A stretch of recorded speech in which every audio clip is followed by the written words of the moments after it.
الله أكبر الله.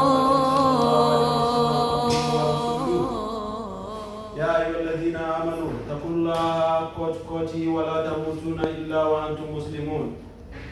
يا أيها الناس اتقوا ربكم الذي خلقكم من نفس واحدة وخلق منها رجالا كثيرا ونساء واتقوا الله الذي تساءلون به والأرحام إن الله كان عليكم رقيبا. يا أيها الذين آمنوا اتقوا الله وقولوا قولا سديدا يصلح لكم أعمالكم ويغفر لكم ذنوبكم ومن يطع الله ورسوله فقد فاز فوزا عظيما. إخوة الإيمان، السلام عليكم ورحمة الله تعالى وبركاته. كما قال الله تعالى في كتابه بعد أعوذ بالله من الشيطان الرجيم: ولا تأكلوا أموالكم بينكم بالباطل وتدلوا بها إلى الحكام لتأكلوا فريقا من أموال الناس بالإثم وأنتم تعلمون. صدق الله العظيم. الحديث: قال علي بن أبي طلحة عن ابن عباس: هذا في الرجل يكون عليه مال وليس عليه فيه بينه وبين المال ويحسن إلى الحكام وهو يعرف أنه الحق عليه وهو يعلم أنه الأثم أكل الحرام. وكذا روي عن مجاهد وسعيد بن جبير وعكرمة والحسن وقتادة وسدي ومقاتل بن حيان وعبد الرحمن بن زيد بن أسلم قالوا: لا تتسموا وأنت تعلم أنك ظالم. وقد ورد في صحيحين عن أم سلمة أن رسول الله صلى الله عليه وسلم قال: ألا إنما أنا بشر وإنما يأتي الحاسم فلعل بعضكم أن يكون على بحجته من بعدي فأكل له فمن ولد له بأكل مسلم فإنما هي قطعة من النار فليعملوها أو ليعملوها كما قال رسول الله صلى الله عليه وسلم. عباد الله، إن الله يأمركم بالعدل والإحسان وإيتاء ذي القربى وينهى عن الفحشاء والمنكر والبغي يعظكم لعلكم تذكرون.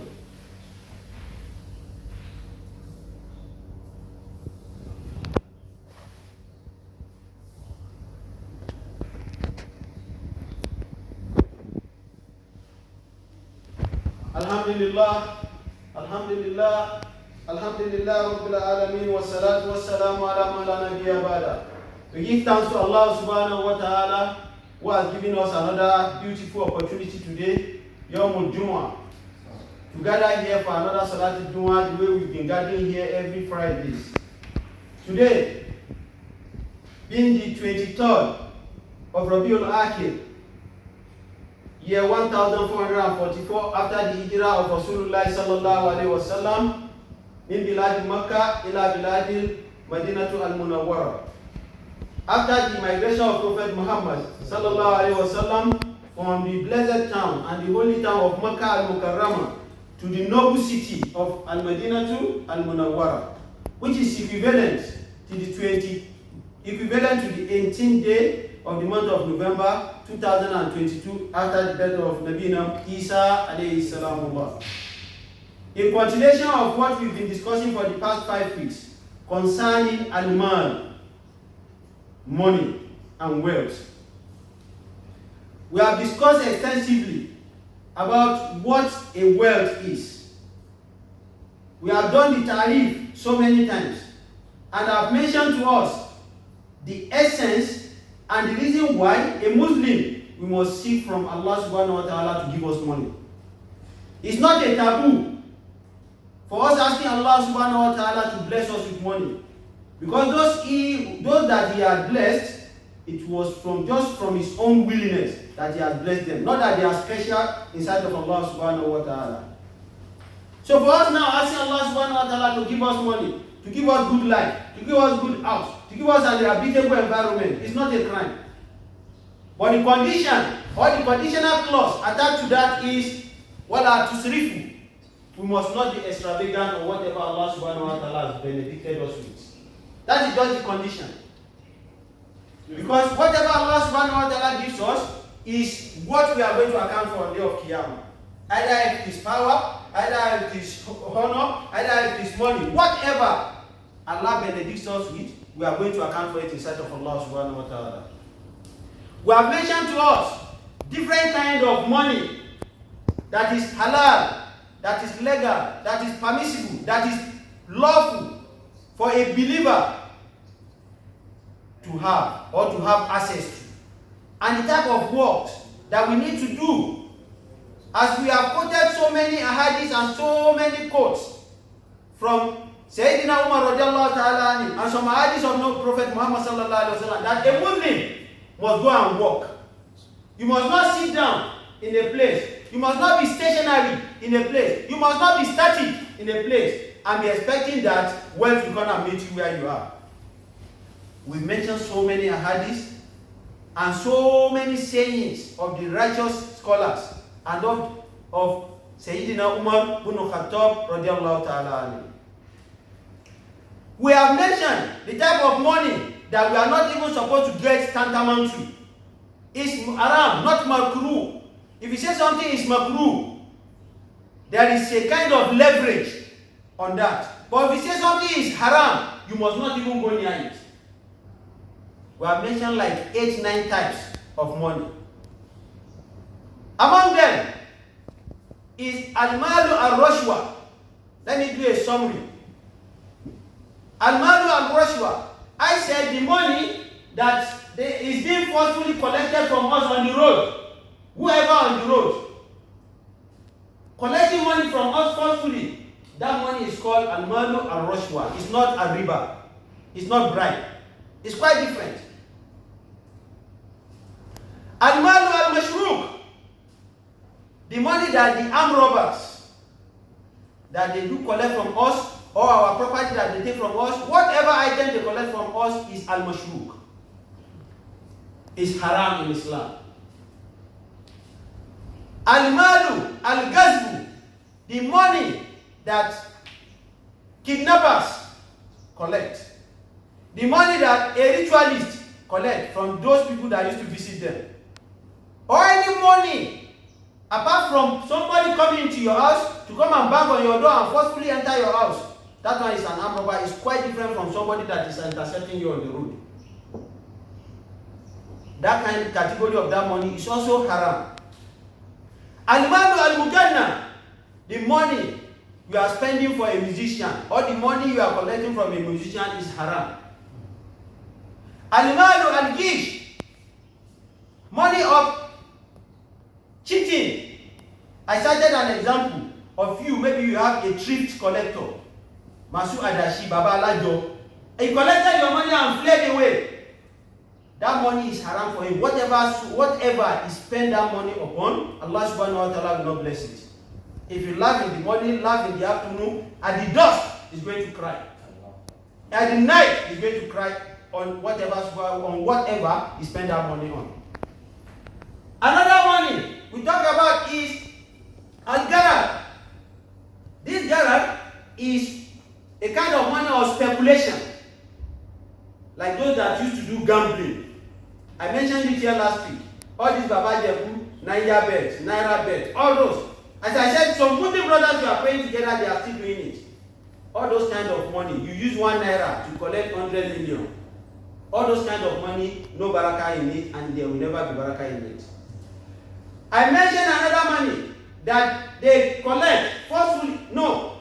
Another type of money that is haram for us is money that is being realized from prostitution or lesbianism or gayism. All this, all money like that, they are haram. I mentioned to us that when they want to rebuke Kaaba during the Jahiliyyah period in Quraysh, before the emancipation of Islam, they said, we are not going to collect money from 3 people, despite the fact that they were not Muslims. But they want to build the house of Allah. They know that there is Allah, but they can't see Him. But they have 360 idols inside the Kaaba. So they want to rebuild it. Because during the time of the Quraysh, Kaaba has 2 doors. One is on the west, and the other one is on the east. and it has window, and is directly on the floor, that it was raised to the height that it is presently now, that it was elevated from the ground. So they now say when they want to reconstruct the Kaaba, they are not going to collect money from anybody that is participating in gambling. They are not going to collect money from armed robbers. They are not going to collect money from prostitution. So for the Jahili, yes. For the Quraysh, for them to have abandoned this before the emancipation of Islam, me and you now that we have the light, why should we now be participating in such kind of atrocities and social vices?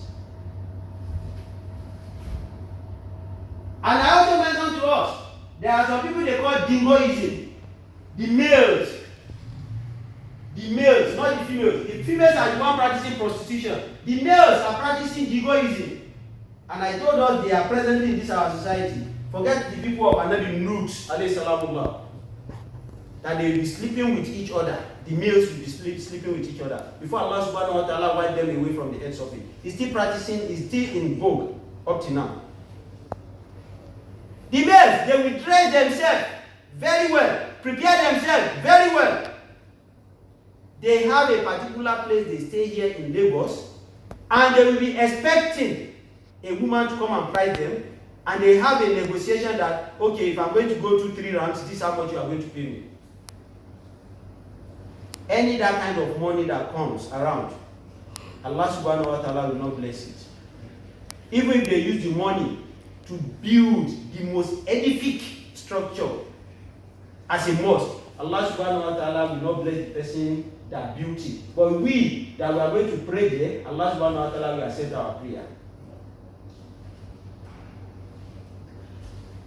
There was a time, sometime last year, one Yahoo boy wanted to help to rebuild a mosque in Oshobo, in Osho State here. He took the money to the mosque, and the imam said, we are not interested in your money because your source of income is haram. These are some of these guys that some of our so-called malams are trying to associate themselves with. Not even the politicians now, the Yahoo guys. Because all these things that they are doing, they have an affliction of rituals in what they are doing. So all this kind of money, Allah subhanahu wa ta'ala will not bless it. Now, we started talking about Ariba. Ariba is Uzri. Interest. Let me call it interest for us to understand very well. Allah subhanahu wa ta'ala said interest is haram. And whoever dwell in taking interest, that person should be ready to wage war with me. I quoted the verse here to us last week. That Allah subhanahu wa ta'ala said, Alladina yakuluna riba, those that are consuming, those that are happy, those that are overwhelmed, and they are contented with taking interest. La yakumuna, they will never stand, they will never be raised in sight of Allah subhanahu wa ta'ala, illa kama yakumul ladhi yatahabbatu shaytanu min al-masjid. Those people, they will never stand in front of Allah subhanahu wa ta'ala except they will be struggling, they will be staggering, like somebody that shaitan has touched and is intoxicated. They will never be able to stay or stand in a proper alignment the way me I'm standing. They will never be able to do that. They will be staggering, like a drunkard, like person that shaitan has touched. They won't have any stability. That's how they are going to be raised in sight of Allah subhanahu wa ta'ala. Because they have said with their mouth, innama bayha, that trading, buying and selling, mislu riba. They will say buying and selling is also equivalent to what? Interest. They will say that. But Allah now said it's a fallacy. They are telling nonsense. Allah now said that وَحَلَ اللَّهُ الْبَيْعَ وَأَرَّمَ الرِّبَى. Allah said, but I permitted you to do transaction of buying and selling lawfully.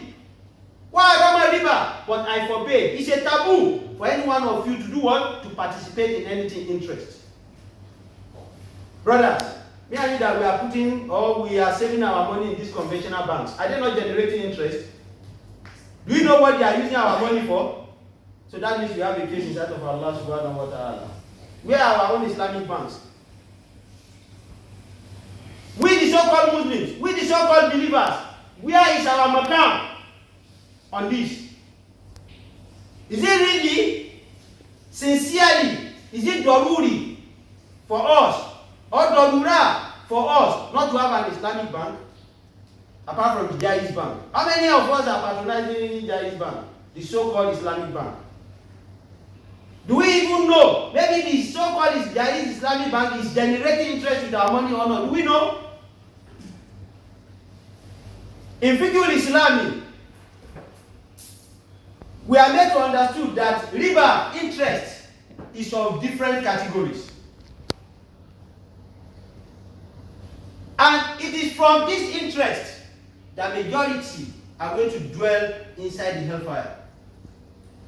Number one, we have Ariba and Nasiha. What do we mean by Ariba and Nasiha?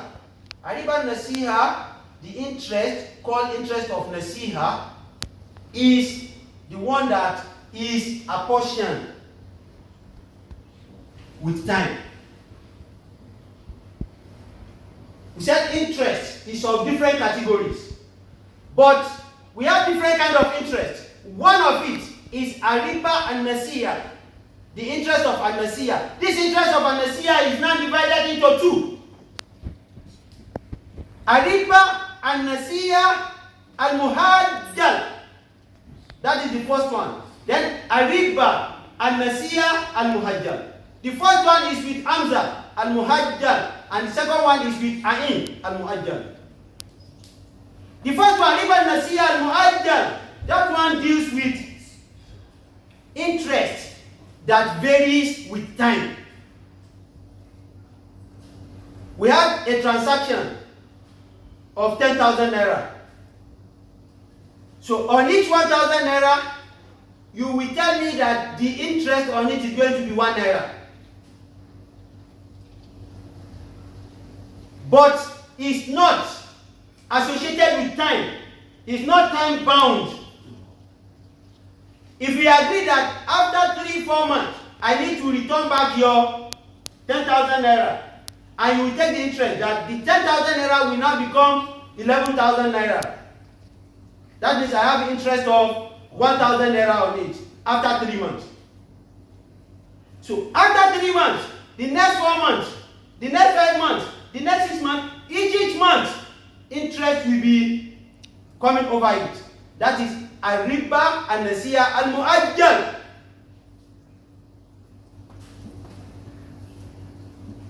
If we have a particular percentage that on 10,000 naira, this is the amount that I'm going to pay. I'm going to pay after 3 months, I'm going to pay 11,000 naira. After 6 months, I'm going to pay 12,000 naira. That means each 3 months, quarterly, the interest is going to be what? 1,000 naira. That is Ariba and Nasiha al-Muhajjal. Al-Muhajjal, the one with Hamza. Ariba and Nasiha al-Muhajjal.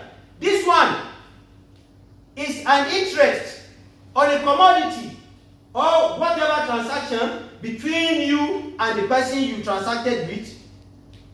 You are going to agree on a certain percentage of interest. But if the time elapses, maybe we agree on 3 months, the interest is going to be 1,000 naira. That means at the end of 3 months, I'm going to return 11,000 naira, and you borrow me 10,000 naira. If I'm unable, after 3 months, after 4 months, after 5 months, after 6 months, that the interest supposed to be accruing, that will not happen in the riba and Nasiha and Mu'ajjal. That one, there is no variation in the interest. The first one has a variation with time, but the second one, despite the variation with the time, there is no variation in the what? In the interest. Yes. That is Ariba and Nasiha. So Ariba and Nasiha is of two types. Al-Muhajjal, the one with Hamza, and Al-Muhajjal, the one with Ain. That is the first riba. The second one is Ariba al-Fadl. Ariba al-Fadl. This one deals with essential commodities. Rasulullah sallallahu alaihi wasallam told us that Ariba al-Fadl, what we call Ariba al-Fadl, huwa azabu bizabi. If you have a gold, if I'm going to exchange anything with you, it must be gold. If it is 5 grams of gold, whatever you are going to return back to me must be exactly 5 grams of gold. Azabu bizabi wa fidda bil fidda. If it is going to be silver, the quantity of silver I gave to you must be what you are going to return back to me.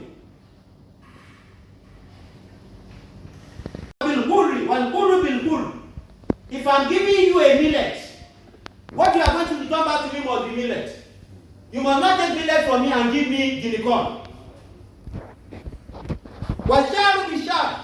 If it's going to be corn, ordinary corn, you must return ordinary corn back to me. And if I'm giving you fruit, you have to return back fruit to me. If I'm giving you salt, you have to return back salt to me as an exchange.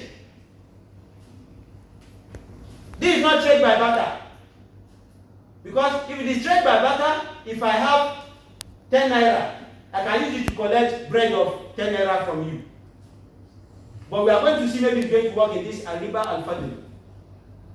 Rasulullah sallallahu alaihi wasallam said, after exchanging salt with salt, we are going to do what? Masalam bin masal.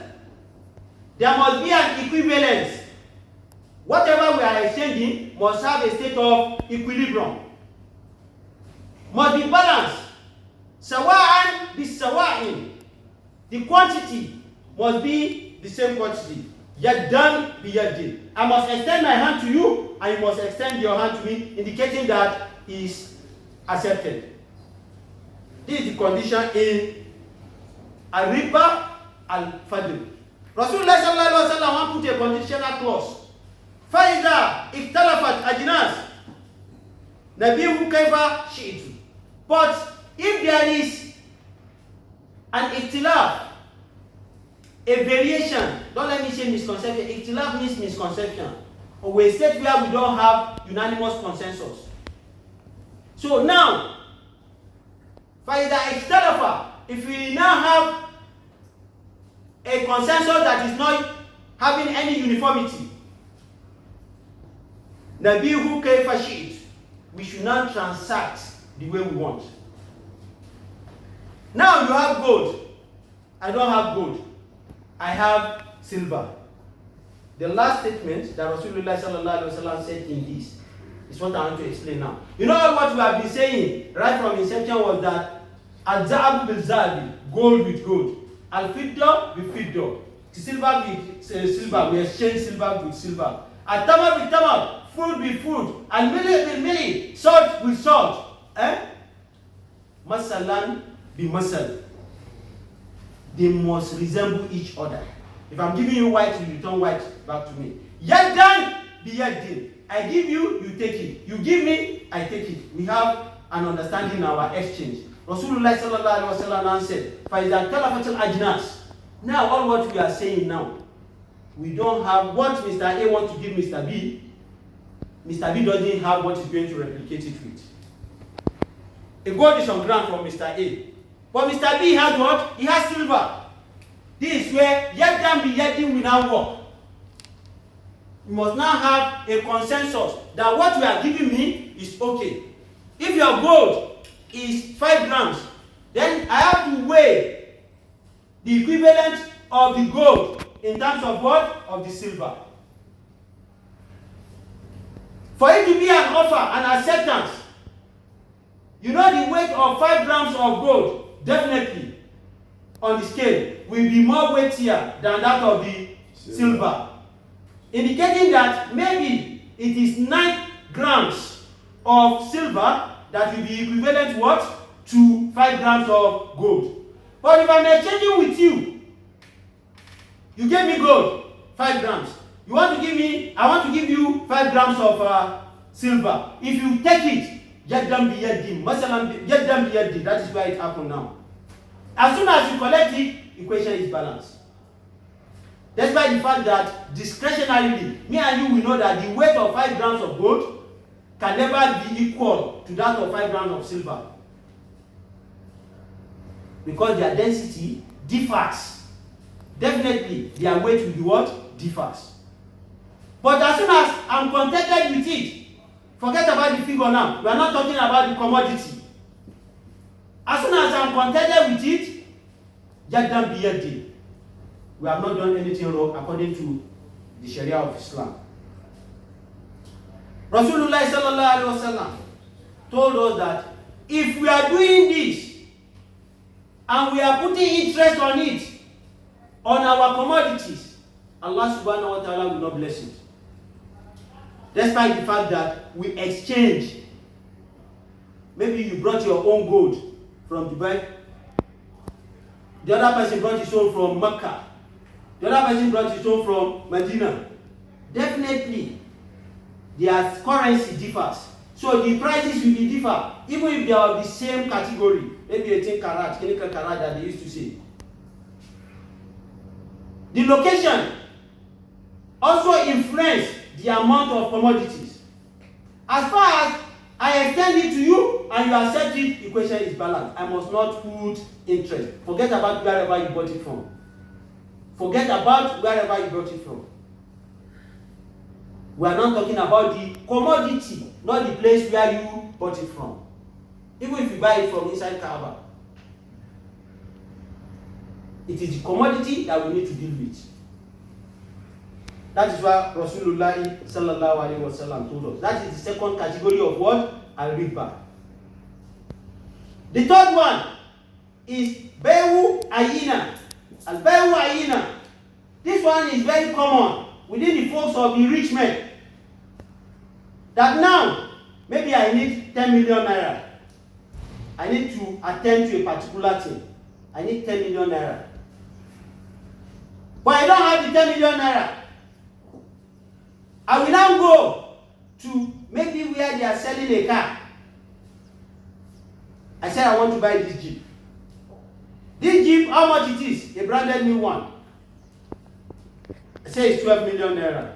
But I needed 10 million naira.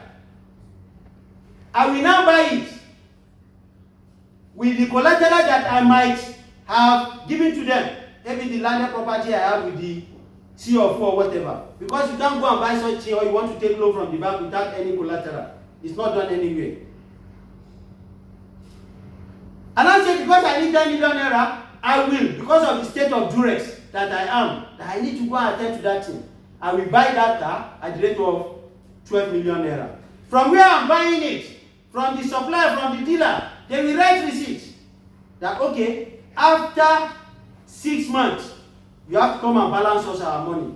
And this is what is going to be the interest. You see, the interest on that money is haram. We have established that. He now bought the car at 12 million naira. But he needed how much? He needed 10 million naira to go and service whatever he wants to service. He now said, okay, I'm not interested in the car. It is the money that I'm interested in. He now said, okay, I want to sell this car back to the dealer that he bought the car from. This is what we call Bayu Ayina. Now say, I want to sell it. I'm selling it to you people at 30 million naira. He bought it 12 million. He's selling it 30 million naira, or he selling it less than 12 million that he bought it. So, whatever he has gained and whatever those people have gained on such transaction is haram because it's interest that has climbed on it. It's the one we call Bayu Ayina. So this is not really common within the less privileged or the middle class downward people. It's of high class of interest and high class type of interest. Bayu Ayina. Rasulullah sallallahu alaihi wasallam now told us that whatever we want to do, we must have an agreement in between us. This is where the term contract now came in Islamic finance. Me and you, we know what a contract is. A contract is just a mutual understanding between two parties, an agreement between two parties that is signed, that is done, sealed, and delivered. Literally, that is what a contract is. If you have a verbal discussion, a verbal agreement, it won't fly. Officially, it will not fly because there might be a disappointment from you or from me tomorrow. So a verbal agreement without any written agreement is not an agreement, it's not a contract. In Islam, we have like 5 types of contracts that are null and void of interest. That if me and you will practice it, Allah subhanahu wa ta'ala is going to bless whatever we are doing. Number 1 is what we call al-mudaraba. Mudaraba is a kind of contract, is a kind of investment, is a kind of transaction that Mr. A has money. He will now bring his money. That me, I have money, but I don't have the skill. Mr. B might be the skilled person. Example, like an engineer relating with a politician or relating with one rich man. The politician doesn't have any engineering knowledge, but he has the money. You now look for one engineer. Engineer, you come, let us be using your brain. Me, I have the money, you now bring down the money. This is the type of contract, this type of agreement, this is the type of understanding we call al-mudaraba in Islam, in fiqh al-Islami. Now, the person that is bringing the money is is the person we call Rabbul Man, the owner of the money. And the person that has the brain, that they want to use his brain to spend that money, to bring contract, to do every work, is the person we call al-mudarrib. If they want to start, whenever they want to start the discussion, before they start the contract, before they file the investment, they must sit down on the round table for a discussion. And in the discussion, they must mention what is going to be the sharing ratio of their profits. Somebody has money, Mr. A has money. Mr. B is intelligent. They want to use his brain. So they will sit down before entering into that agreement that, okay, we are going to share the profits 50-50. I don't think there is anybody that wants to invest the money that will share his profit with somebody that just wants to use his brain 50-50. Can never happen. Even me, I will not do it. Can either be maybe 60-40? If it is not established, whatever comes out of the business, the money accrued from it will have interest and is going to be haram. So this is kind of investment we can do in Islam.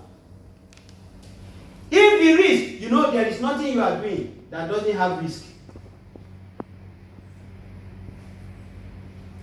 If the risk comes in the business, maybe for instance, they want to go and bring refined products from Benin Republic or from any Francophone country or from anywhere. Then the vessel that is bringing the product into Nigerian sea, so that your truck will now go and load it from maybe Apapa or from Tinka. The vessel now capsized on the high sea. You see the loss of that investment, it belongs to the Rabbul Man alone, the owner of the money. The mudarrib, the person that they are using his brain, the engineer that they are using his brain, will not share any loss. But that is not in our own conventional banks. Before you go to the conventional bank, you too, you must have some collateral you want to go and deliver in the bank. That I want to take 100 million naira loan. And right from that day, you will know the interest that 100 million naira will be accruing on daily basis. That is the interest that Islam is telling us to run away from.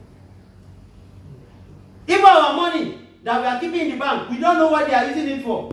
Guinness, beauty, they will go there. People that want to build hotel, that they will be doing prostitution, they will go there to go and borrow money. People that are establishing club, nightclub, where some people's daughters will go and be doing strippers, they will go and collect money in that bank that me and you were depositing our money. How are we going to account for it in the day of Qiyamah? Are we not contributing to the social menace? So for al-mudarraba, the risk will be borne by the what? By the owner of the money alone. The mudarrib has nothing to lose. As far as we didn't discover that he was the one that perpetrated the evil of the vessel on the sea to capsize. He was not the one that led to the destruction of the business. You know, people are so funny because maybe in the agreement of the sharing ratio, he's not contented. But he's dealing with a big man. He can't talk. He can't even look at his face. Everything, yes, sir. Everything, yes, sir. Everything, yes, sir. But he knows that the 98% of the work is him that is going to do it with his brain.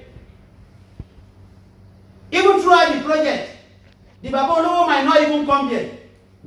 So the Babalowo will just clap to the bank and go and receive the money. So this engineer, as a case study, this engineer will now say, oh, for him to acquire this kind of profit and just giving me a peanut, I will make sure that that business fails. If they discover that during the investigation, the engineer will be held responsible and he must pay part of the loss. But if he doesn't have that trait, we can't trade anything to him that he was part, he was culpable to the loss of the business. The risk alone will be borne by the what? By the investor. That is what we call al-mudarraba, a contract of mudarraba without interest in Islam. Number 2, al-musharaka. Al-musharaka involves more than 2 people. It can be 2, it can be 3, it can be 4. But mudarraba is just 2. The person that will bring his money and the person that will help in executing what they want to use that money for. But musharaka, it can be more than 2, 4, 6, or countable number of people. Here, we are going to have Rabbul Mal and we are going to have Al-Musharrik. Rabbul Mal is the person that will bring his money. Al-Musharrik is the person that will do what? They will use his brain. That, okay, you are the one that we are going to use your brain. We will have money. But here, an agreement will be here, firmly established, that will be different from that of Al-Mudarraba. They will sit down together. How much is going to be our sharing ratio? Their sharing ratio. Or those that bring the money, they will share the profit according to how much they contributed. If we have a contract of 10 million naira now, we are 4. 2 people out of us, they are the ones that are bringing the money. One person brought 6.5 million. Another person brought 3.5 million. That's 10 million, right? Then the 2 other people, they don't have the money. Those are the musharrik. When we are going to share the profit will be based on 6.5 million. The profit will be on 3.5 million for the next person. No. Yes, the profit will be on 3.5%. And they will agree on what the profit for the people that they are going to use their brain, what is going to be their portion. Right from the inception of the project. There mustn't be cheating. Part of what we must eliminate right from inception is al-gharar, speculation. We must not speculate that this is what we are going to achieve at the end of the day until we achieve it before we know how we are going to share it. No! In Islam, we must agree now. So in this musharaka, the loss will be shared together. The profit will be shared together based on individual monetary commitments. You know a certain example of 4 people now. But 2 people are the one that has the money that they brought the 10 million. The other 2, they don't have, but they have brain. Those people right from the inception of the project, we must agree that we have the money, this is going to be our percentage. 2 of us, we are going to share 75%. Or we share 80%. 2 of you that you don't have money, we are going to give you 20%. You know that 80% that the people that brought the money has, the 80% they are going to share, is not going to be 40-40. Because one person brought 6.5, another person brought 3.5. So that is how they are going to share their 80% profit. That is what we call al-musharaka. Number 3 is the one we call sukuk. Sukuk is for an investor to come and invest his money. All these contracts I'm mentioning, interests are not applicable to them. They are being practiced according to Sharia law. Sukuk, they use the money, the owner or the lender will bring out his money. You, that you want them to come and use your money, their money for you, you are going to have a mutual agreement before they will now come and invest that money. An example, those of you that you know Third Mainland Bridge, I don't know, maybe you've ever taken cognizance of a signpost on the median of the bridge. You see sukuk. Just like all this one that signpost, like all this high-tech, Dangote high-tech like that. You see it in the middle of the road. Those of you that you are familiar with CMS and the island. If you are coming from CMS, you are coming to Bonny Camp. The road, the flyover, everything that they are doing there now, you see a signboard of sukuk. That means this sukuk, they are entity, they are organization that lend people money, invariably indicating that they lend Nigeria money. If I'm not even doubting it, this Abuja, Kaduna, Zaria, Kano road that Julius Berger is doing, it is sukuk finance. It's a bond between Nigerian government and the Islamic organization, maybe IDB, Islamic Development Bank. Students in university in those days, if you apply for it, they need to give, but based on some criteria. Maybe they have an agreement with the Nigerian government that come and invest your money. That is why at times in some places you see toll gates, like this Lekki toll gate where they did NSAS. The FCCI, they will invest their money, Lagos Chamber of Commerce or whatever. They invest their money that want to fix this road for you. You can see the road is different from every other road. It's not a rigid pavement, it's not a flexible asphaltic pavement, right? It's interlocking. They now station the toll gate that the investment we have made here, after 10 years, we are going to transfer the ownership of that road. After we have gathered our money, we transfer it to Lagos State. Because even in our own level, in our own administrative way of life, we have different kind of contract. But we are talking about the Islamic contract now that we're supposed to be practicing, me and you, so that we won't fall into the pit. So sukuk is a bond between the lender and the well-wisher that wants to benefit from the lender. You can go to a bank now. You can go to a bank that want to do big project that they should lend you money. They will now give you something they call APG, Advance Payment Guarantee. Maybe you want to take like 500 million naira. They will give you a paper, APG, they call it APG. That is the security between you and them. If you are unable to fulfill the obligation of that APG at the expiration period, you might lose your projects. You might lose your assets. But this is not in Islamic contract. So that of sukuk is a bond that even you can become a owner inside the investor's money. And there won't be interest before the inception of the commitment of the sukuk. Because the sukuk is going to have like a project manager that will be monitoring the activities and the disbursement of the money and what is being used for. So all this will have been concluded at the inception of what? Of the agreement. That is number 4. Number 5, number 3. Number 4. We have talked about mudaraba. We have talked about musharaka. We have talked about sukuk. Muharaba. Muharaba is if I don't have money and I need a car from a dealer, or I need to buy an appliance from a dealer, I will now approach an Islamic bank.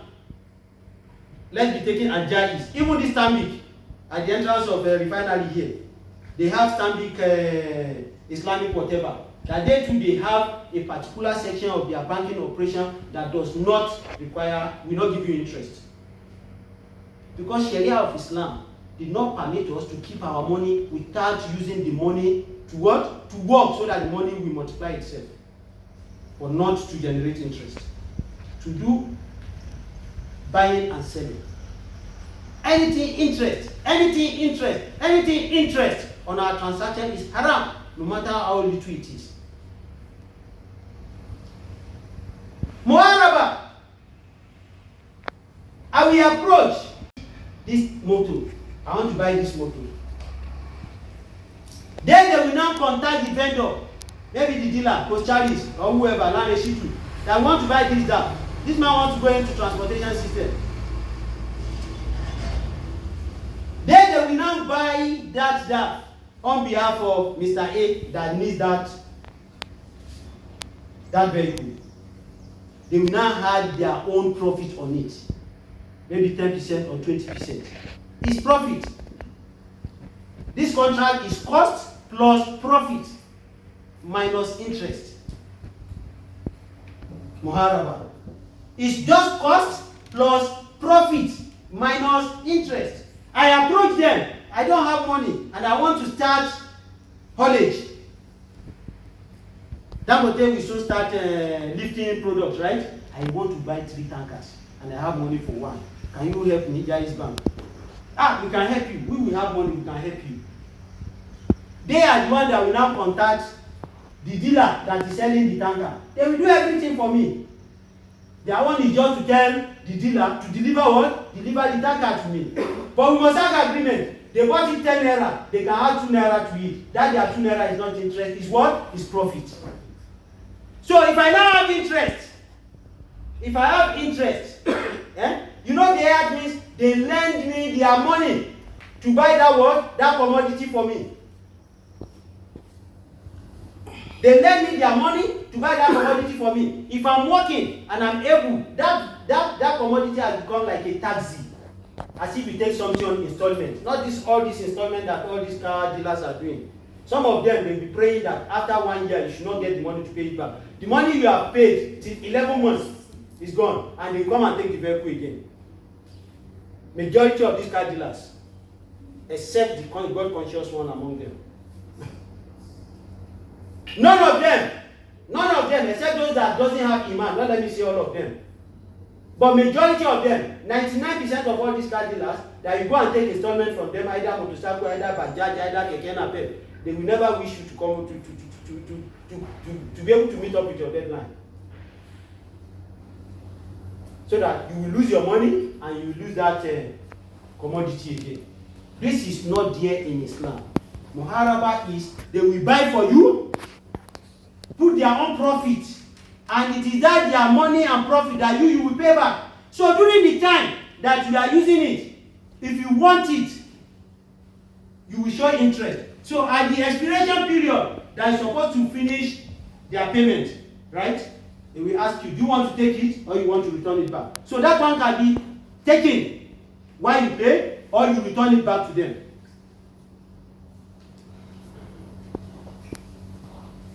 Those are the contracts we have in Islam without interest. Because Allah subhanahu wa ta'ala doesn't want anything that is involved with interest. I've forgotten the 5th one. And Allah subhanahu wa ta'ala forgive us and grant every one of us alternative firdaus. So interest in Islam, Allah subhanahu wa ta'ala forbade it in totality. Brothers, we should try as much as possible to do away with what? To do away with interest. Part of the money or part of what we should not take unlawfully, as I have said right from the inception of this khutbah, the first day we started 6 weeks ago, is al-adlu al-maksuba. For you to have a plot of land, maybe where you are residing as your own property now, or where you are farming, where you have your farmland, or wherever, your plot of land, where you went and bought it. You now say, this person has not come here. You now took 1 feet. 1 feet, just 1 feet. You join it with your own one plot, 60 by 60. You now have 60.1 feet instead of 60 by 60. You see that 1 feet, that is just the 1 feet that will deny you at the general day of Qiyamah. Two people during the time of Rasulullah sallallahu alaihi wasallam, they were having misunderstanding, a very heated misunderstanding between them concerning land. Even if we go to Surah Al-Kahf, concerning two guys, Surah Al-Kahf talked about 4 things. Number 1, it talked about Iman. Those 6 guys plus their dog making 7 that ran away from the tyrannical leader. It's talking about Iman. Number 2, it talked about money. The money of the orphans. Number 3, it talked about knowledge. The knowledge. What happened between Nabi Musa and Sayyidina Khidr? That is ikhtilaf, maybe Khidr was a prophet or he wasn't a prophet. The 4th one, discussion in Surah Al-Kahf, is that of power between Zulkarnain, وَيَسْأَلُونَكَ and Zulkarnain. And the Yajuj were Majuj. So Surah Al-Kahf, from beginning to the end, is talking about these 4 things. Now, land. What made me go to that of Surah Al-Kahf was Zulkarnain and Yajuj wa Majuj. Incident between them was because of land. So the people that are residing or domiciling where Yajuj and Majuj came from or came out from, the people residing in that place, they are being tormented. And that was why they require the services of Zulkarnain. I want to do tafsir of Zulkarnain very soon, inshallah. Allah give us life and good health till then. So land is not something that you can just say, I see, for fun and take. Just an inch. I'm even talking of feet. An inch. If you take it on the, if you take it in this world, in the hereafter, you are going to pay for it. So 2 people, they were fighting during the lifetime of Rasulullah sallallahu alaihi wasallam, and that was the sababun nuzul of this ayah in Quran chapter 2, verse 188. Surah Al-Baqarah, verse 128. Allah said, وَلَا تَأْكُلُوا أَمْوَالَكُمْ بَيْنَكُمْ بِالْبَاطِلِ. Just this is what we've been talking about for the past 6 months and 6 weeks. Don't take unlawful what does not belong to you. Allah mentioned amwal, money. But is it only money that is amwal as we have done the tarif? Allah said, don't take what does not belong to you illegally, no matter your might. I said something here last week, that in those days, I don't know, maybe some people are still doing it today, till date. Some kings, when they sight a beautiful woman, not a lady now, not a girl, a beautiful woman that has married, that has given birth to 4, 5, 6 children, but she's still beautiful, the beauty is still maintained. Some kings will take it away from their husband.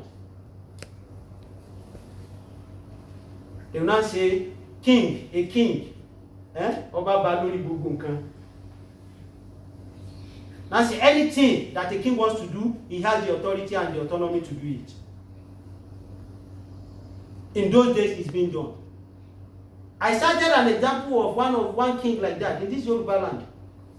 Anywhere he's going at night, if you meet any obstruction on the road, his envoys, his wazirates, they will destroy. Even if it's somebody's house, they will destroy it.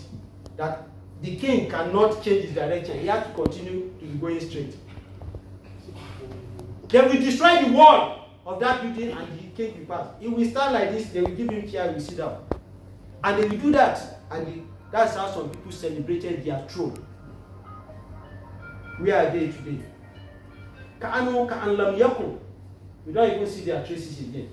It is just their history. And is it a good legacy they left behind? No.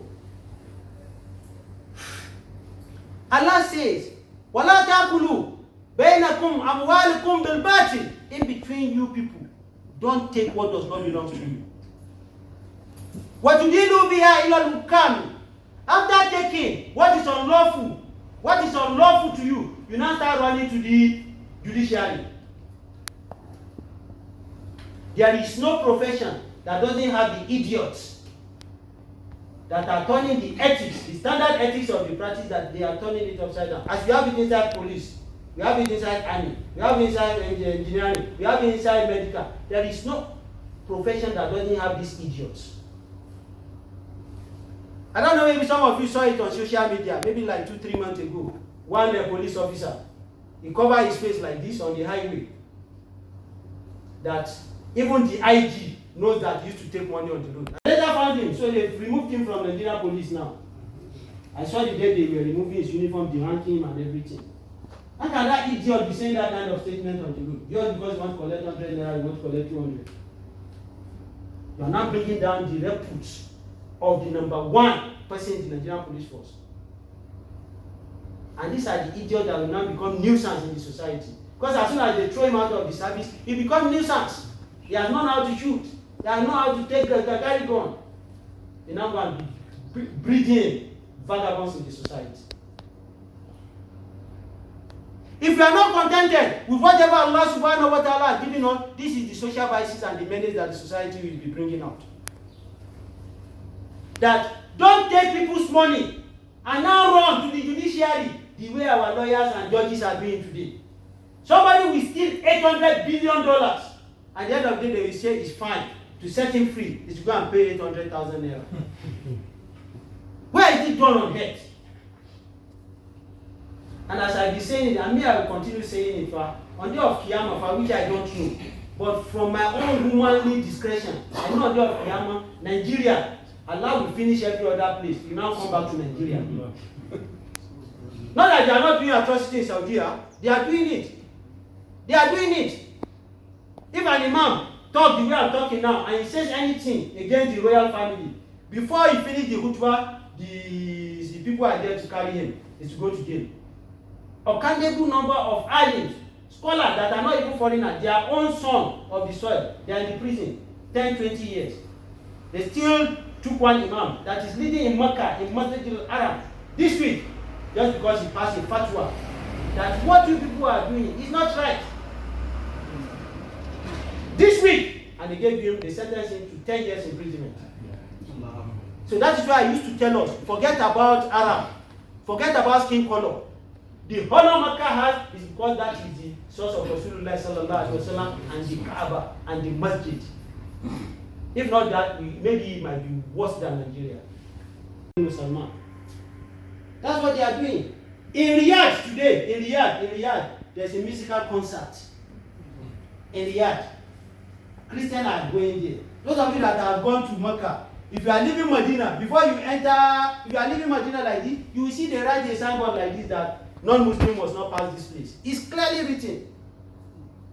That time that we are talking about Banu Israel, like 3-4 months ago, that we are talking about the Israelites, was it not a Muslim of Saudi Arabia in Mecca that brought this Tel Aviv, an Israeli that came to capture the image of Kaaba? It was an Arab, a Meccan citizen. They later found him. Just because of what? All these people, so majority of these are our Arab leaders too, that we think we are seeing them in front. They are the one we are going to follow to Al-Jannah. They won't lead me to Al-Jannah. Majority of them, they meet with other world leaders. What they do, you won't believe it that they are from Arabian Peninsula. If I see you eating with left hand now, I will smack you. Don't you know that Rasulullah sallallahu alaihi wasallam said, this is how you see them. With their turban, with their abaya and everything. So don't look at color. Don't look at any land that anybody comes from. Let's follow the dictate of Kitabullahi wa Sunnatul Rasul sallallahu alaihi wasallam. Allah said, let's come back.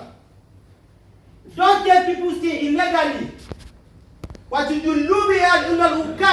and now continue running to the judiciary in Arabic tongue context. Atudilu is just like an irsal to send somebody on an errand. Like you want to fetch water from the well now. Dalwa, at Dalwa, you are fetching water. You are sending your rope and buga into the region. And you kunya tikiniga isino kanga. Irisal nani here, shikena to dilu. To be able to take part of the stolen money that you have stolen. Just for that, you are now exploiting people. You are now humiliating people. You are now antagonizing people. Any judgment you want to pass used to be very just. He now said that in me, la'akidi ilaka, me, I'm going to judge for you. Why in me, but me, la'azunnu, I'm cogitating, annaka zaliman, that you are a transgressor. This judge is saying this because in Islam, we need to judge with facts. With facts. That is why Quran said, Atu Qur'anakum. He said, don't do anything without your hujjah, without your fact. Don't do anything.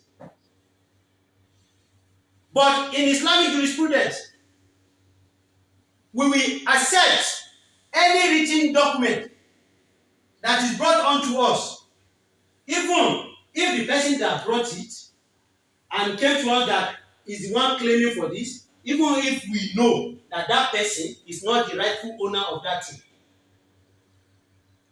We will use that document to make the case, and we are going to pass our judgment, and if the judgment favors him, is one we are going to give whatever he came to claim for. Even inside me, inside the judge, if the judge knows that this person is not the owner, but he has seen the fact, he has seen document. That is what Qadi Surah is telling us. In me, me, Qadi Surah, I'm going to pass my judgment. What in me? On you, I'm going to pass my judgment for you. But deep inside me, I'm convinced that you are not the rightful owner of this. But I'm going to what? I'm going to pass my judgment. And the judgment is going to do what? To favor you. Walakin, but this is a conditional clause. La yasawni, nothing will shake me. Illa bima yahduruni min al-bayyinat. Nothing will make me go away from the judgment I want to pass as far as I have my document in front of me.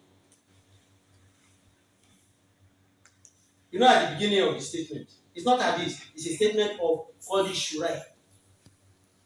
That I'm going to pass the judgment, and the judgment is going to favor you. As you are so loquacious, I'm going to pass it, it's going to favor you. You are going to take the land. But inside me, I might be convinced that that land that you want to come and live is not yours. But with the fact, the paper, either the one they do in where they used to do, no, it's not allowed, sir, in Lagos Island. Where they used to do Oluwole. They will use somebody's passport. They use Mr. A's passport and put in the picture. The picture inside that international passport might be Mr. B's head. But all the information there is for Mr. A. That's what they used to do in like you are cloning human being. Even in Nigeria, when you allow us to join Nigeria, Lagos State is going to put them one side. Because there is nothing, anything that has not happened in this world, that means the thing has not existed. Anything that did not happen in Lagos State, that thing, the thing has not existed in the world. There is nothing. It's in Lagos State. And they will use that passport, they will go. So, Qadi Shurah is now saying, as far as it is Oluwole document that is in front of me, you brought it, stamped, I will accept it. That the case you brought to me will favor you. But deep inside me, I will know that this passport is from Mr. A, the head inside it is Mr. B. But I will make sure it favor you. Because I have fact in front of me. Brother, Quran told us, Ya ayyuhallazina amanu in ja'akum fasiqun bi naba'in fatabayyanu. Let's verify. Let's find out for facts. Wa inna qada'i, he continues saying that, but my judgment, la yahilu laka haram. He has not made lawfully to you what is unlawful. Al-hilla, al-halali, la yahilu laka haram. What I've given to you has not necessitated to what you have taken unlawfully to be lawful. I hope we are clear with this statement. So one very day, Rasulullah sallallahu alaihi wasallam was in front of his house. He now had two people fighting. The noise, they created a kind of pandemonium in front of Rasulullah sallallahu alaihi wasallam. Rasulullah sallallahu alaihi wasallam now came out. And now said, the first statement was for who? Surah al-Qadi. Now, hadith of Rasulullah sallallahu alaihi wasallam. Innama anna basharun mislukum. Me, Muhammad, the son of Abdullah, the son of Amina, the grandson of Abdullah Abdul Muttalib. I want to say, innama anna basharun mislukum. I'm a human being like you. If Rasulullah sallallahu alaihi wasallam can say this, then why are those that are worshiping their sheikh and muqaddam? Why are they worshiping them?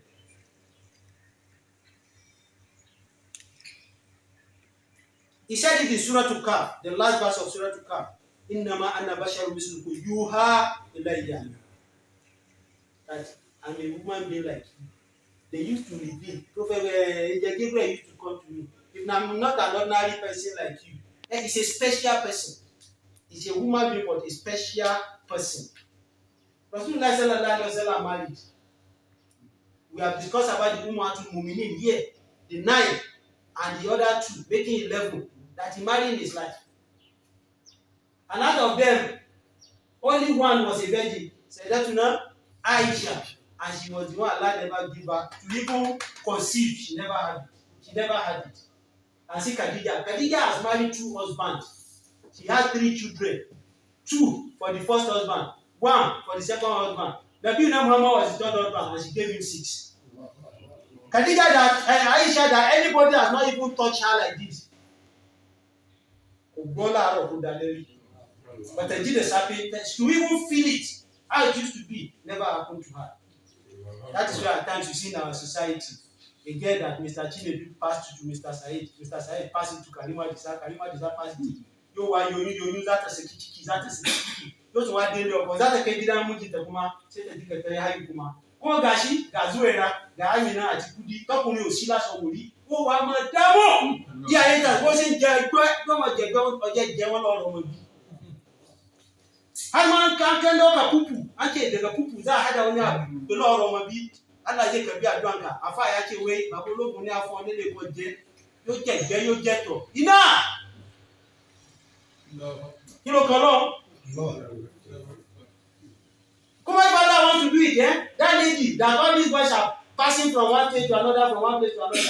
She might later marry in that vicinity again. And every time she's passing one day, they're not to go along when you run. But once you, but Allah, come on, she won't let the job from head to toe. Ina, oh, Bawa, tired, you are Mamma Koyikaba, Mabara Koyikaba, Itamaki, Amuleti, nothing, everything. And now we say, in our business. No, Allah, the trial that will affect our state of man. Allah, we are asking you. You don't have edge to carry this. You don't have edge to carry it. Don't let the idiot to answer that where is your Allah? Despite the fact that you are worshiping him. Allah, Hawla. Rasulullah sallallahu alaihi wasallam said, "Mali, tawalladu, tanakahu, fatawalladu, fa inni ukasiru bikum al-umami yawm al-qiyamah." Mali, those of you that want to do Masina, Mali, those of you that want to do Sulasa, Mali, those of you that want to do Ruba, Mali, those of you that can't do Didi, Fawaida. Stay on that one. Because Rasulullah sallallahu alaihi wasallam said, the more you people are more in number, the more I will be proud within the other prophet on the day of Qiyamah. See, Nabi Nuh alayhi salamullah, it was only 80 people that accepted and he delivered the message of Allah for 350 years. 72 from the community that he was residing, 8 people from his family. Even his son, Canaan, Nabi Nuh has 3 children. Canaan was the one that was antagonizing his father. We'll be seeing it in our society too. You see Malan, big Malan, that everybody is listening to his fatwa. He's trying to be among the drug barons. His wife will be the one.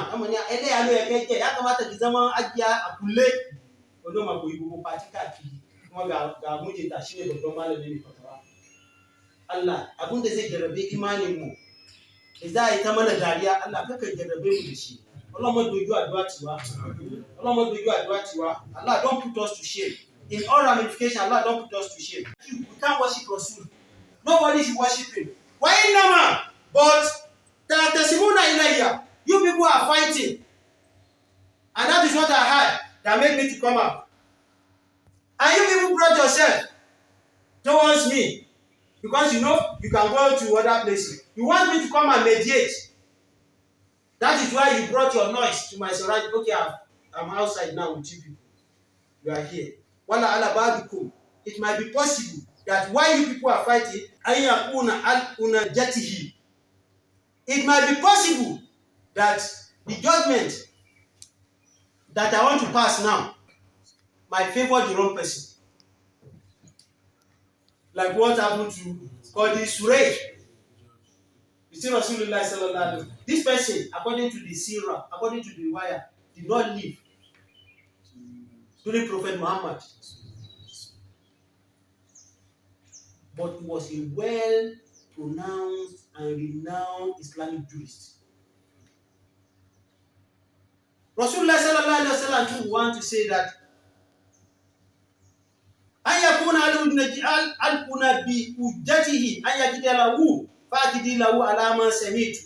it might be possible that the judgment I might pass in between two of you now might be a wrong judgment that will favor the wrong person.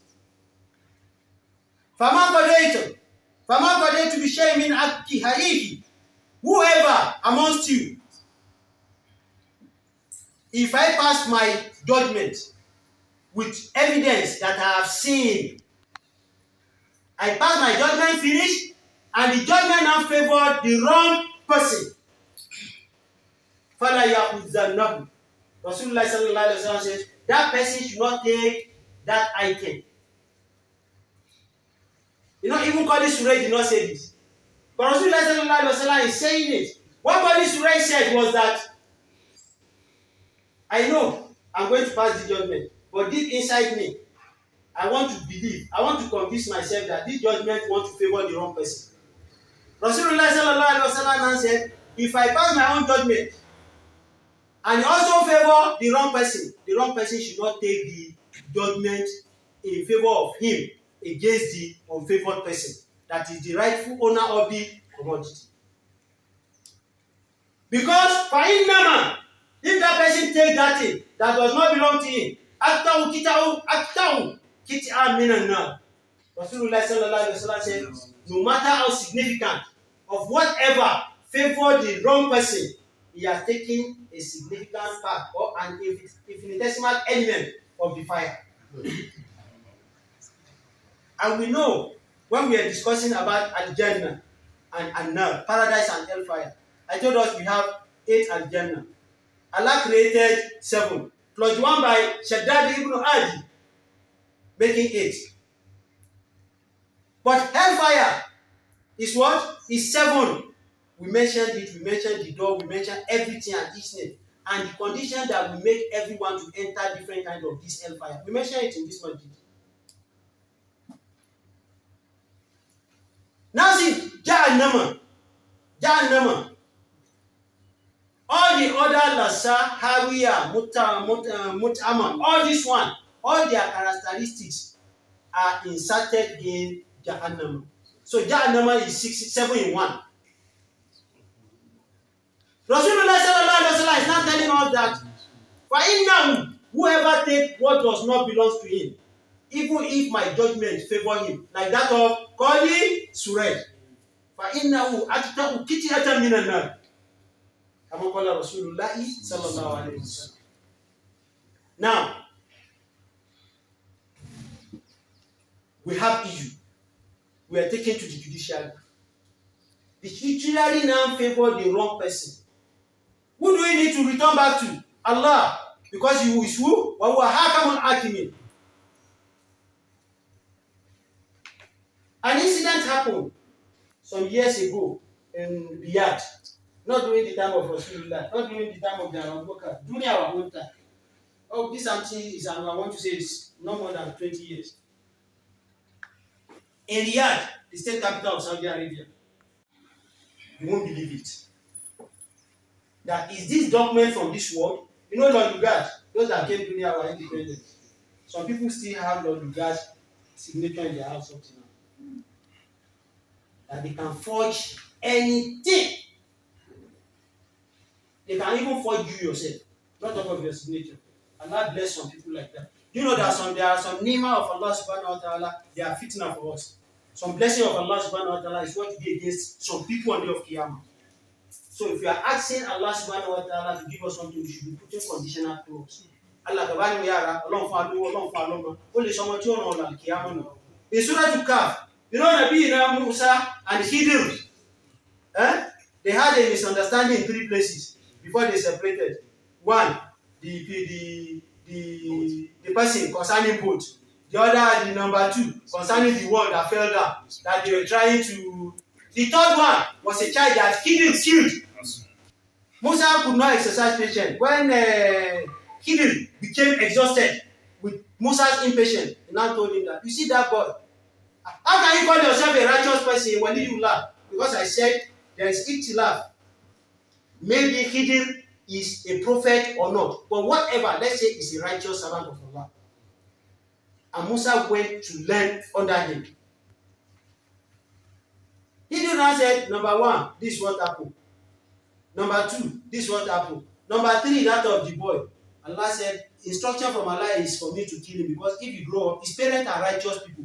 If this boy grow up and meet them, he's the one that will lead to Allah sending them to Jahannam. What I'm saying is, whatever we are asking Allah subhanahu wa ta'ala, we should be explicit. Allah bamuyara negeri. Allah fún mi ìyàwó, mo fẹ́ ìyàwó tó fine. Mo fẹ́ ìyàwó tí bàbá rẹ̀ lówó tí ṣiṣẹ́ lẹ́nu NPC. Mo fẹ́ ìyàwó tí bàbá rẹ̀ nílé banana airline. Ó lè jẹ́ pé tó bá ti fi ọjọ́ bọ̀ ọdún kan ọ̀nà ọ̀nà àkèyàmọ̀. A ní kọ́ ló fún wa ní ìyàwó alágbàákà. Ọmọ aláàánú, ọmọ àtẹ́yìngbẹ̀yìn ṣe rere. Zuriya tayyiban hasana, yara da za su gade ka a cikin alheri. Ba yara da za su fito kawo maka kunya ba da yake kana duniya ba kwantar hankali ka mutu a cikin kabarinka za a tashe ka ce gun kawo madansi. Bayan wannan yara bane za ka roki Allah ya baka. Yara na gari, mata na gari, aiki na gari.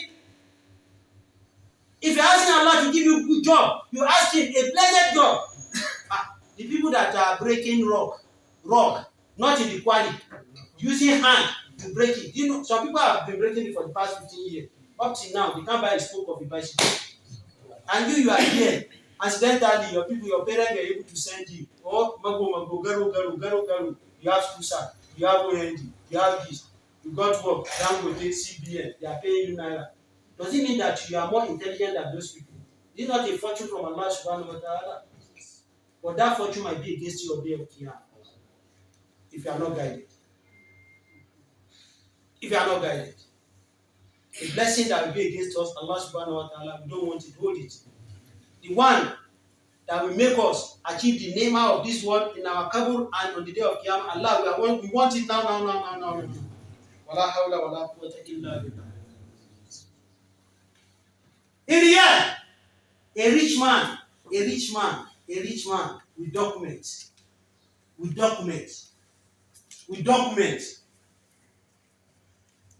He stepped on a less privileged person. He stepped on his land. The land he inherited from his father. But he wasn't a rich man. But the rich man is a rich man. The influence is there. Documents, they are there. So when he started taking this plot of land of this less privileged man, the man doesn't have children to fight for him. That is why majority of places that we are having big industries in local areas, some of their children will revolt tomorrow. Because the elites that are buying the 10th generation land today, they are buying it very cheap. The land that is supposed to buy 50 million naira, not 50,000. But tomorrow, tọ́nà bá ṣe àwọn wọn sún yàrá sùnmọ́sún yìí kára tún sún wáyé ìdè wọn ni wọ́n ti fi nǹkan dúdú àǹdè máa yé ayé mu ìdè want to fight. Legal tussle will now start. This man doesn't have it, but he has land. The rich man, they were telling him, this is the man that we know that he owns the thing. I want to cite another example from what Qadi Surah said and what Prophet Muhammad sallallahu alaihi wasallam said. Let's assume I'm a tenant in one apartment. Maybe while I was in school. I now finished, I went to law school. I went to do law. I became a son. I became something. And I know, really, that my landlord, while I was a student, he was the one that owned that house. Maybe I was even there when him and his wife, they were fetching Yepe, Oduagbara, those sand that rainwater used to, you see some people in local areas, they'll be fetching those sand, they'll be heaping it to sell. Or some of them will be using it to do what? To build their houses. Yeah. Maybe I even knew that time. But today, I'm now a judge in the judiciary. So somebody now claim that that man, my yesterday's landlord, somebody now claim that that his property belongs to him. If they bring that case to me, and I know vividly 20, 30, 40, 50 years ago that yes, I was there when my landlord was building it. Even him and his wife, they use his wife wrapper to do cutting on the window. If I have all this information, all these evidences, but Mr. Idiot, Mr. B, Mekuti, that said he's the owner, and brought document, it is that document that I will follow and forget my landlord. That is the Sharia office now. Like we talk about Mudaraba and Musharaka. Mudaraba, when we are talking about Islamic contracts, that Rabbul Mal will bring his money, Al-Mudarri will bring his brain. But if there is a failure to that business, who is going to carry out the loss? Al-Rabbul Mal.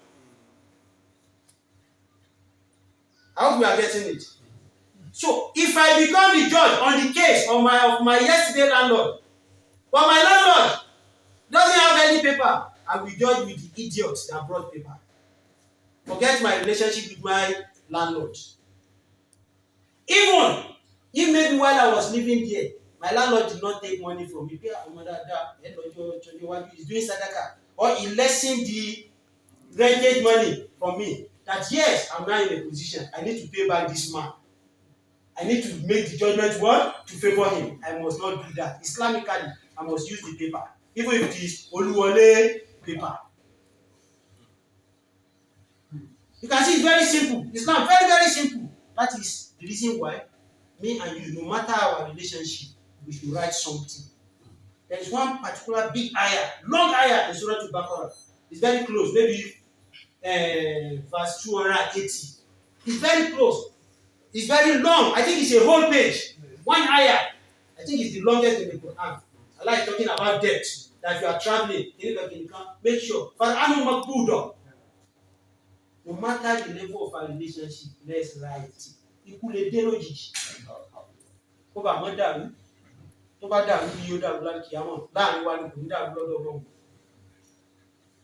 Because everything there is going to be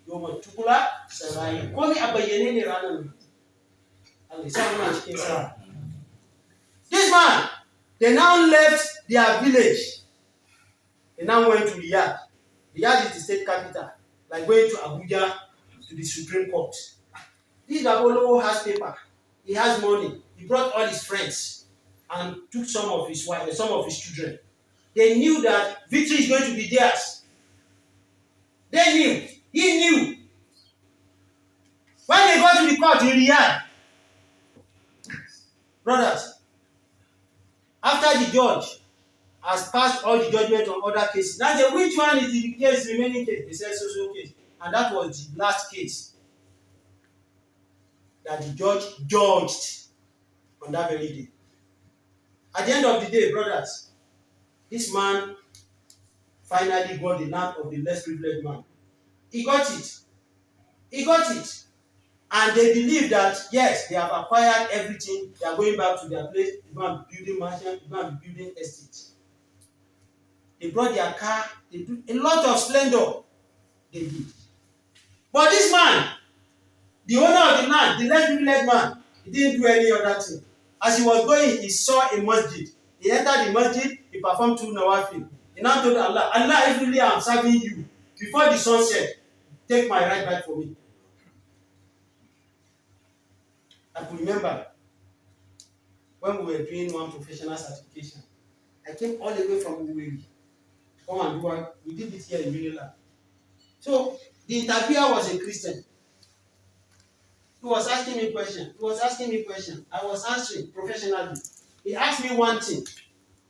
Instead of me to say 1 cm, I say 1.5 cm. Yes, the interview nervousness might be in my body. You have asked me like 5. I got 4. Is that the case? I passed the average now. I don't know his intention. After some time, he just asked me, do you know Boko Haram? And I wore a suit, not even Jalabia or with Rawani, or maybe because of my little beard. How can professional interview turn to, do you know Boko Haram? And I told them, I said the people that started there from where we hear, Muhammad Yuskenikan, from Maiduguri side. Shekau name has not been ringing as I did. Immediately, my psychological system, trauma set in straight. I've told Allah that this exam, I've written. Now it's oral interview. I must pass, Allah. I must not do this exam twice. The people that are doing it twice, they don't have to wait. That are scored getting it once, they don't have to wait. I left the hall. I was being a khawfi wa raja. In a state of mediocrity. That was where I found myself. I left Unilag. When I got to Oyibo, I just entered 1 month. I played. It was exactly during Salatu Zuhur. I did my 10 years to Masjid finish. The congregation for Salatu Zuhur. As I finished. When I was about going out, and I remember, I have not reported this case to Allah. And I went back. I didn't even do nawafil. I just do sujood. I stayed on that sujood for more than 15 minutes. I was crying to Allah. Allah, you know how I suffered from you to come to this place. Allah, you know me too. I want to become a registered professional. I want to do this. No one can answer no. Allah, if you put it to shame. I remember what Rasulullah sallallahu alaihi wasallam said during the time of Badr. Allah, if you like these people to become victorious, then we wipe up your religion. No, that thing, maybe that was what came to my head. I was just telling Allah, Allah, don't put me to shame. Allah, I'm telling Allah all the good things I've done. And they said the results, you come out, maybe after 2-3 months. After 2 months, no result. After 3 months, no result. But I reported the man to Allah. I reported him. So there was one woman in Victoria Island where the office of the exam that I wrote. The very day I went to submit my paper, I tried to establish a relationship with the woman before the exam. So I have her contact. She is the secretary to the president of that organization in Nigeria. So I used to call the woman. How far?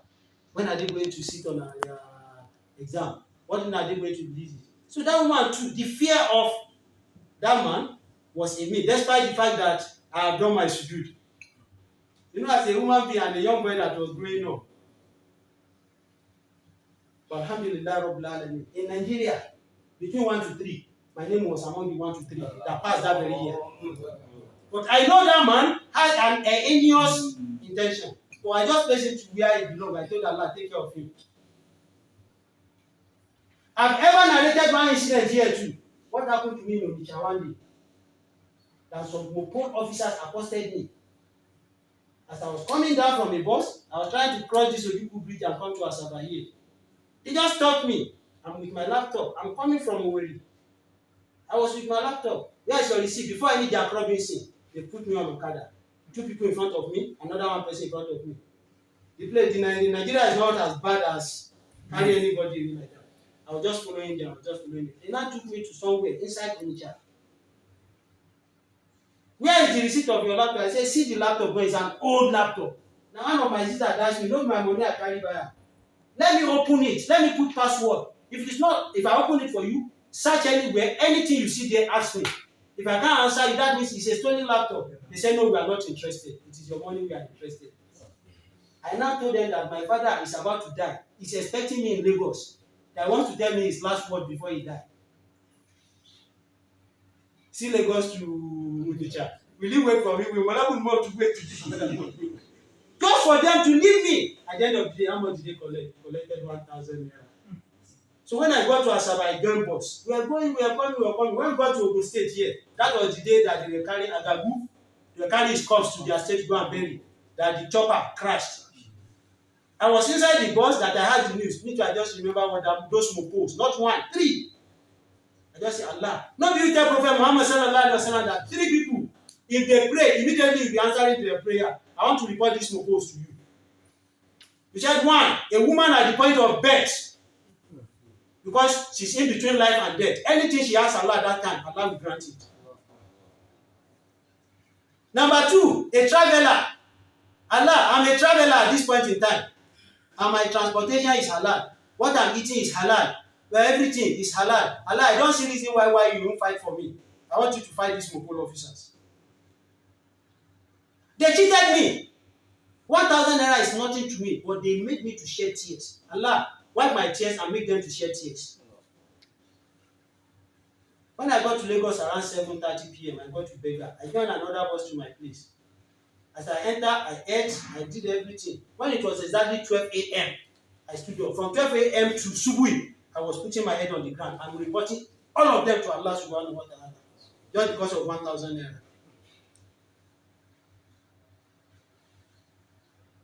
So if you are telling us to be careful with people, you don't know the medium that everybody is using to communicate to Allah subhanahu wa ta'ala. Even all these adults, these prostitutes, some of them, they have done something that has gained them past mark in sight of Allah. Like they ask Allah, despite the fact that she's a prostitute, and she will ask, and Allah will give her. And because of 1 naira, you will destroy yourself, destroy your wife, destroy your children, destroy your whole generation. Let's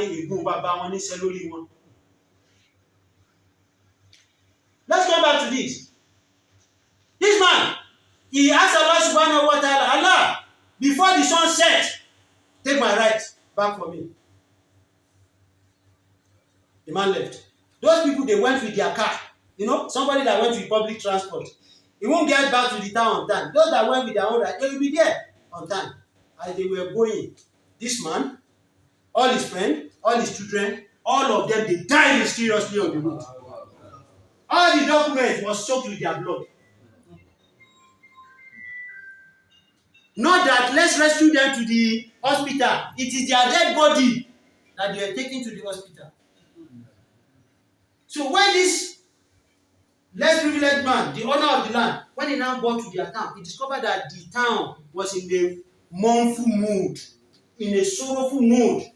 So when he got to his house, before he got to his house, the wife of the man that died on the road, the wife said, okay, I knew what happened. The calamity that befell them, I knew where it came from. It is the unlawful ownership of another person's property that we took, me and my husband. That was why Allah fight for that person. Some of my children have died. My husband have died. The remaining 2 that can remain, I won't let them die. Let me return the paper to the owner. So as this man, the owner of the land, as he got back home, the next thing his wife did was that she just entered the house. Marhaba, you are welcome, you are welcome. This is your paper. The man was amazed that how married?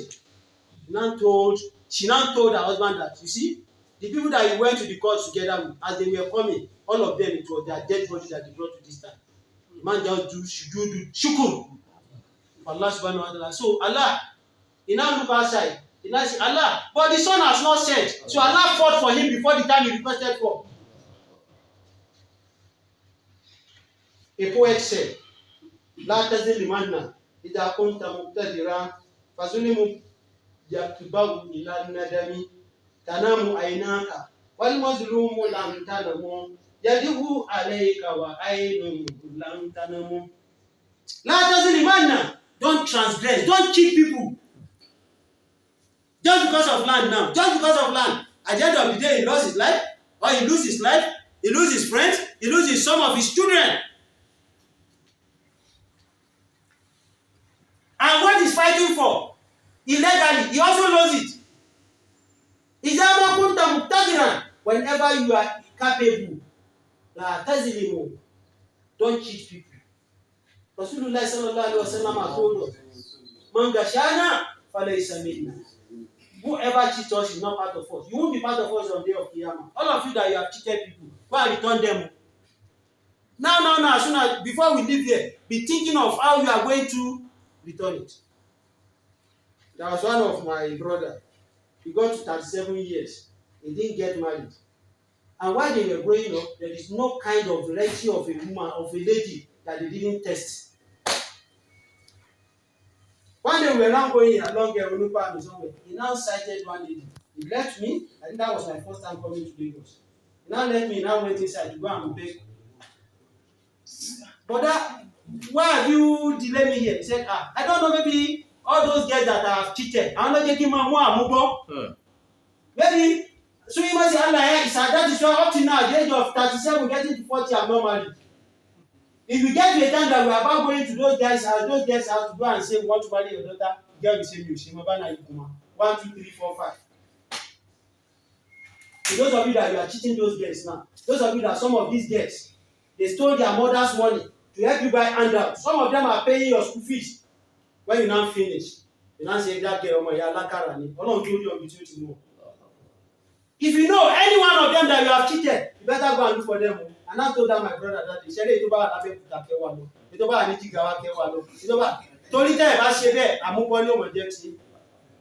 know the one you are.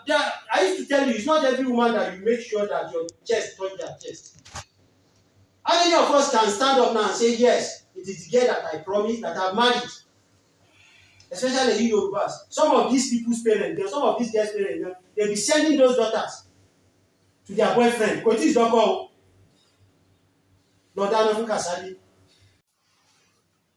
they'll be expecting before marriage, before anything, that lady should be pregnant.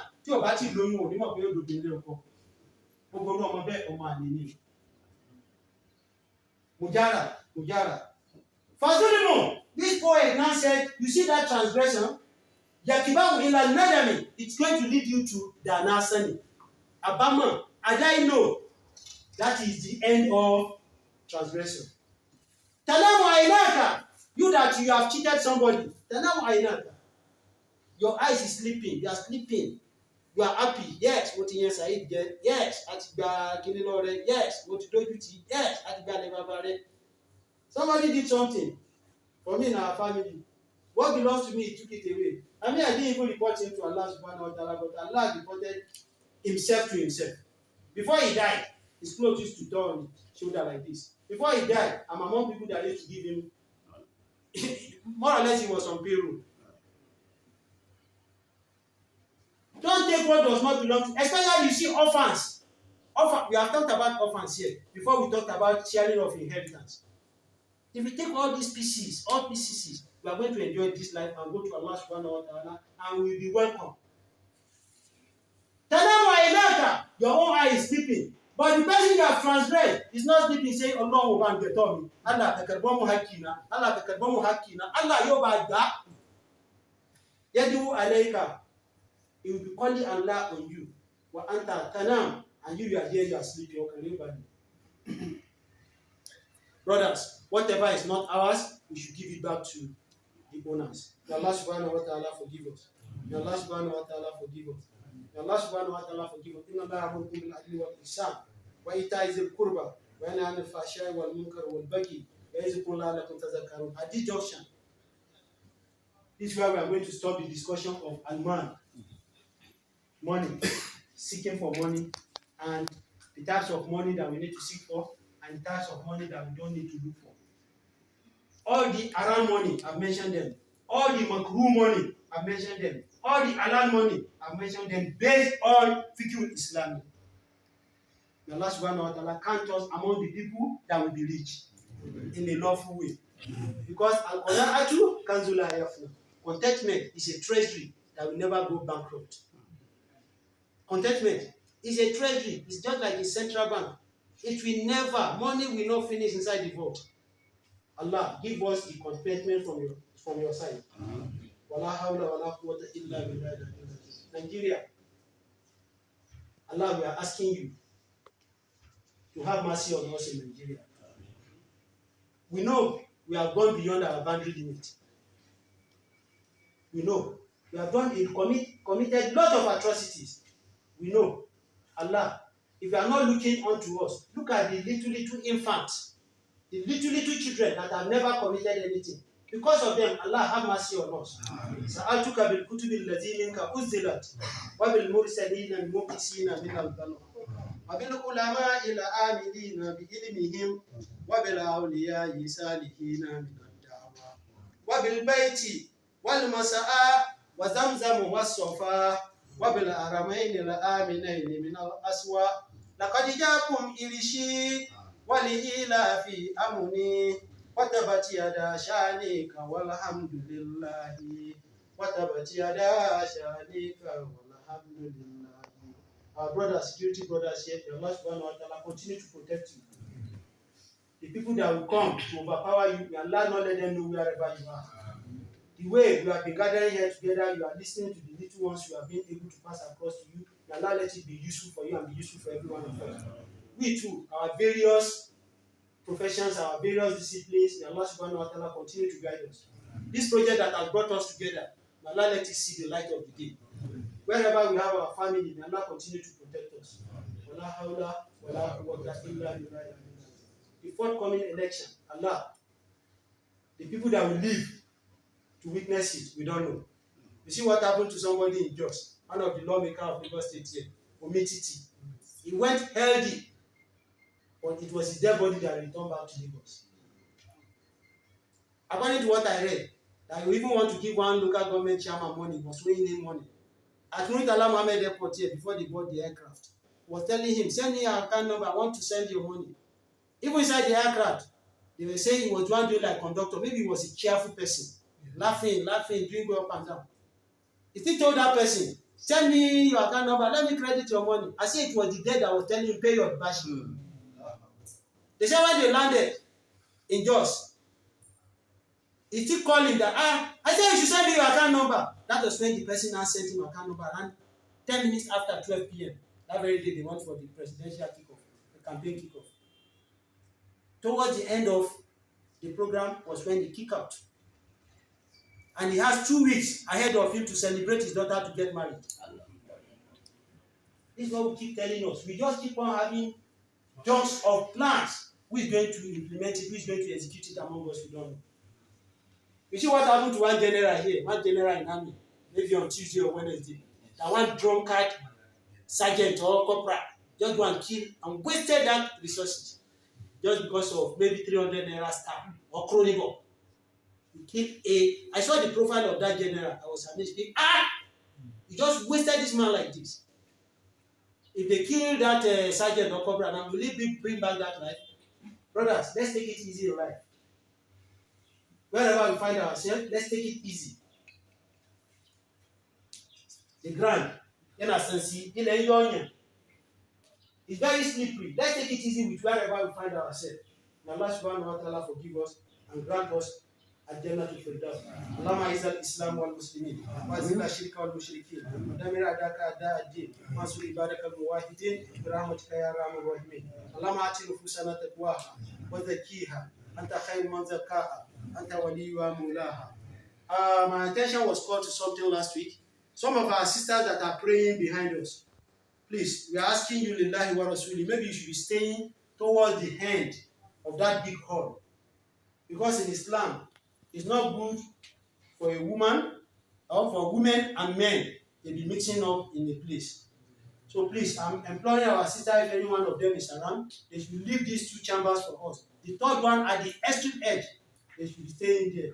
Inshallah, they will be hearing my voice whatever they want to hear from me, may Allah make it a sadaqah to jariyah for everyone of us. Those that are cleaning this place for us, may Allah subhanahu wa ta'ala lighten your grave and lighten your heart too. We too that we are contributing in one way or the other. Because we that we are coming here, we are the one that has given this property life. Yes, may Allah subhanahu wa ta'ala take care of everyone of us. ولا حول ولا قوة إلا الله أكبر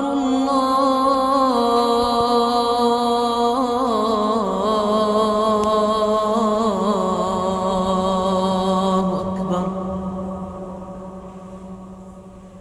الله